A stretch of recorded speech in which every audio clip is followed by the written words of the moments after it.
tragic story out of Ohio. A man whose teenage son was killed by police is now accused of killing a sheriff's deputy in turn. Rodney Hinton is in jail in Cincinnati after he allegedly rammed his car into this officer, identified as Deputy Larry Henderson, a 33-year veteran of the Hamilton County Sheriff's Office, was retired, technically picked up a shift as a traffic cop for a day. It didn't turn out well. Henderson was not involved in Hinton's son's death. Tom Hansen's been following this tragic story, and we do warn you, as you may imagine, some of the footage here you're going to see is graphic.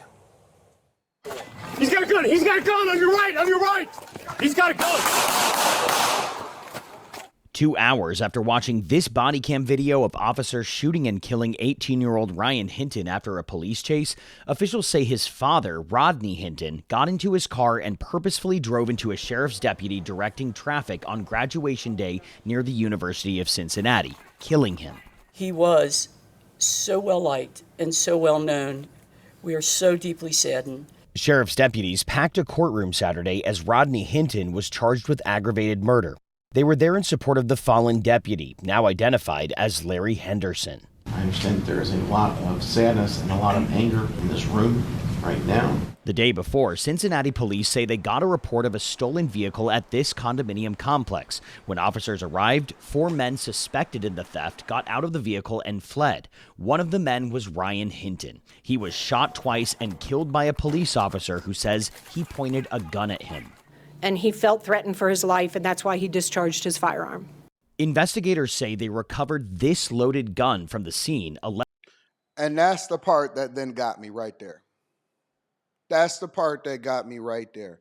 When people first started sending this to me, and I talked about this on the Millionaire Morning Show, but I want to espouse my thoughts more effectively because I had some time to sit on it and sleep on it and rewatch it and do some research and look at the courtroom footage and when he left out of the courtroom and stuff like that. Then I was able to learn a little bit more about this whole situation, and then I was able to clearly gather my thoughts so that I can have this conversation, because I never want to jump to conclusions and I never want to make an emotional stream just for the sake of making it. I want to just be really, really clear with my thoughts. And I know that there's going to be a group of people that agree with me, a group of people that disagree with me, but they my thoughts, and I'm going to talk about it because it's important for us to have these conversations, especially considering what happened on the show last night. Now, when people first started having this conversation with me about trying to get me to review the video or review the case, Anton, have you heard about this case? Anton, have you heard about this case in Cincinnati? And I kept getting email after email, and I would see people in the chat. Some people was just saying, have you heard about the case? And then other people were saying, Anton, this guy is innocent. I can't believe the police did this or whatever. And of course, the people that were saying that were black. And not all of them, but a lot of them were black. And a lot of them was saying, yeah, eye for an eye, and we need to make sure that we take these people out. And, you know, it became tribal. It became racial. It became them against us, police officers. I seen a woman in my chat today say, why is it that men are arrested or harmed, black men are arrested or harmed or something like that at 3 times the rate of other people? And then I thought about it, and then I said, because they commit more of the heinous crimes. How come we don't talk about the police officers that are hurt at 10 times the rate of other people from people that look like us, right? And so you can make this argument from either way depending on how you feel, but the problem is that we go into it with bias. And so when I started to actually evaluate it, and I watched this in full, this particular video, and I also watched some other videos in full before I commented or before I started to review it, I realized that this was tragedy on the fault of the son and the father 100%. And I'm going to just say it because I've never been afraid to say what I think. The fact that you was a Kia boy, because yes, if you look at it, they did steal Kias. One of the men was Ryan Hinton. He was shot twice and killed by a police officer who says he pointed Ryan. They got a report of a stolen vehicle at this condominium complex. When officers Kia boys. Kia boys. So you a Kia boy. So you in the streets. And let's understand this. When people do crime, they graduate. They don't stay doing the menial crime for as long as they are out or when they get arrested and then they come back out and all of this stuff. So miss me with he was a valedictorian, because that's not the case here, none of this stuff. You out here in the streets, you stealing from people, you running the community down, you walking around with guns, you running from the police and all of this stuff, and you got a pistol. And so when they find the pistol, that was a smoking gun for me to say, you know what? Nope, the culture is still trash. Nope, y'all want to make everything racial. Nope. The police officer, who was our first responders, the first ones that keep us safe and the ones that y'all want to find all of the crime and the criminals that's in the community, is out here doing the stuff. And then here's the worst part about the situation. Let me tell you what the worst part about it is, because we could evaluate that all day long. The worst part about this is the police officer that the father ran into, the one that's in the courtroom, the police officer that the father ran into, he was retired. He had nothing to do with this case whatsoever. He was doing traffic work for a graduation for some extra money, and he had nothing to do with it whatsoever.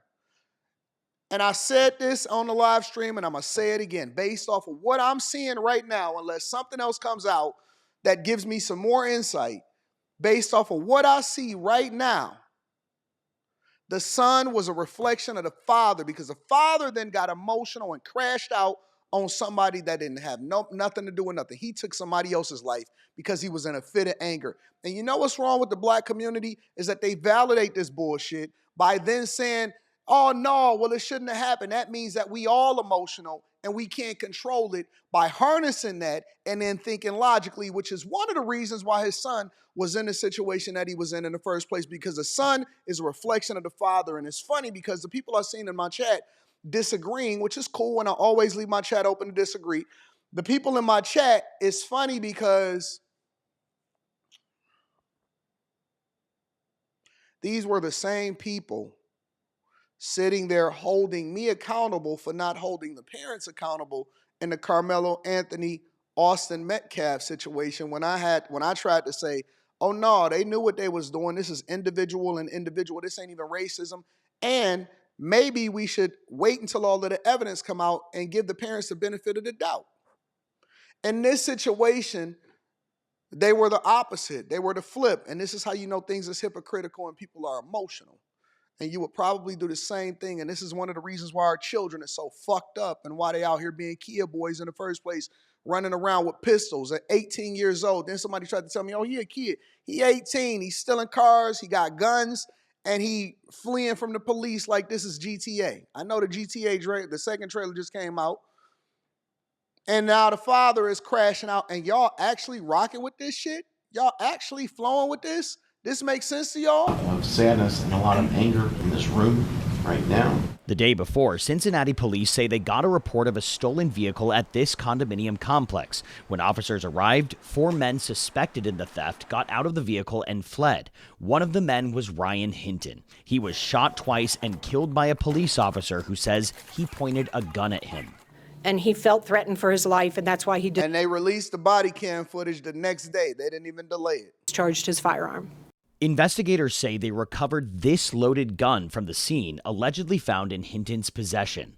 Lawyers for the family say the next day, Rodney Hinton appeared distraught watching the body cam footage with police. After the meeting, that was the last time they heard from him. The Hinton family says they are devastated for the family of the officer who was killed. The officer was just out doing his job, directing traffic.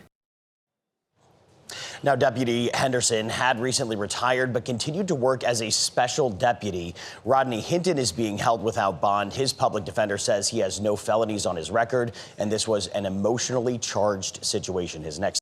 Well, I guess it really don't matter because somebody else's family member is taken because you was emotional about it. Again, I stand on what I said. I said what I said. We're going to have this conversation on After Hours tonight. Make sure you guys tap into the Patreon. Link is in the description. Also, teach Hanley 40% off your first order, 20% off of life. Let me know what y'all think inside of the chat.